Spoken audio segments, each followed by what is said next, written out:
దేవాది దేవునికి మహిమ కలుగునుగాక. మీ అందరికీ నా హృదయపూర్వక వందనాలు తెలియజేస్తున్నాను.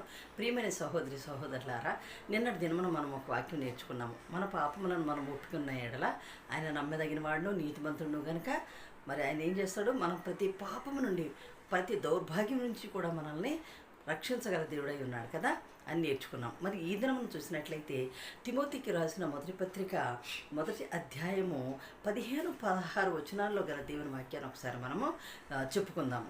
ఏమని రాయబడి ఉందంటే, పాపులను రక్షించుటకు క్రీస్తు యేసు లోకమునకు వచ్చెను. హల్లెలూయా. పాపులను రక్షించటకే క్రీస్తు యేసు లోకమునకు వచ్చెను. నిన్న కూడా వాక్యంలో చెప్పుకున్నాం కదండి, మన పాపములను మనం ఒప్పుకోవాలి. మనం చాలా పాపులం కదా అది చెప్పుకొని ఉన్నాం నిన్న. మరి పాపులను రక్షించటకు క్రీస్తు యేసు లోకమునకు వచ్చిన వాక్యము నమ్మదగినదియు పూర్ణ అంగీకారమునకు యోగ్యమైనదియునై ఉన్నది. చూడండి, సంపూర్ణంగా మనం నమ్మదగిన వారము వాక్యాన్ని. అలాగే సంపూర్ణముగా పరిపూర్ణముగా మనము యోగ్యమైనటువంటి వాక్యాన్ని మనము నమ్మవలసిన వారమై ఉంటూ ఉన్నాం అని ఎవరు రాస్తున్నారు? పరిశుద్ధుడైన పౌలు తిమోతియులకు రాస్తున్నాడు. తిమోతియులకు చూడండి, దేవునికి స్తోత్రం కలుగునుగాక. ఎవరు ఈ పౌలు? పరిశుద్ధుడు అని ఎలా పిలువబడుతున్నాడు?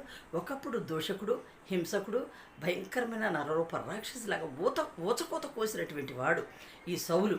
ఎంత దుర్మార్గుడో చెప్పలేము, కానీ తనను దేవుడు ఎన్నుకున్నాడు, తన పరిపూర్ణతలోనికి తీసుకున్నాడు. దేవుడు క్షమించాడు, పరిశుద్ధుడు అని పిలువబడుతున్నాడు. నా ప్రియమైన సహోదరి సహోదరులారా, మనం ఎన్ని లోపాలు కలిగి ఉన్నాను, మనం ఎన్ని ఒడిదుడుకులు కలిగి ఉన్నాను, అసలు మనం దేని కొరకు పుట్టాము, మనం ఏం చేస్తున్నాము, ఎలా జీవిస్తున్నాము అని ఒక్కసారి మనము ప్రశ్న వేసుకుందాం. నా ప్రియమైన సహోదరి సహోదరులారా, నా ప్రియమైన ఆత్మీయులారా, ఒక్కసారి మనం ప్రశ్నించుకుందాం. ఎంతసేపు మనం పనులు చేసుకోవటం, తినడం, పండడం, తినడం, లేవటం, ఇయే సరిపోద్ది. భార్య భర్త మీద జగడాలు, భర్త పరాయి స్త్రీని చూడటం, మరి భార్యలు పరాయి మగాళ్ళని చూడటం, ఇవన్నీ ఎంత ఘోరమైన పాపాలండి. కాబట్టి మనల్ని మనం గుర్తెరగవలసిన వారమే అంటున్నాడు. ఇక్కడ పౌలు గారు ఏమంటున్నాడు తెలుసా? మరి ఇది నమ్మదగినటువంటి యోగ్యమైనటువంటి పూర్ణ అంగీకారమునకు ఈ వాక్యం చాలా నమ్మదగినదై ఉన్నది. అయినను నిత్యజీవము నిమిత్తము నేను ఎలా ఉన్నాడట పౌలు గారు?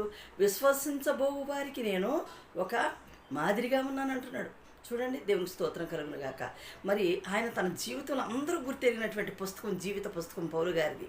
మరి సౌలుగా ఉన్నటువంటి దూషకుడు, హింసకుడు పేరు మార్చబడి పౌలుగా పెట్టబడి మరి దేవుడిలో ఉండి గొప్ప సాక్షిగా నిలబడి ఉన్నాడనమాట. మనం ఇక్కడ చూస్తూ ఉన్నాము. అయినను నిత్య జీవము నిమిత్తము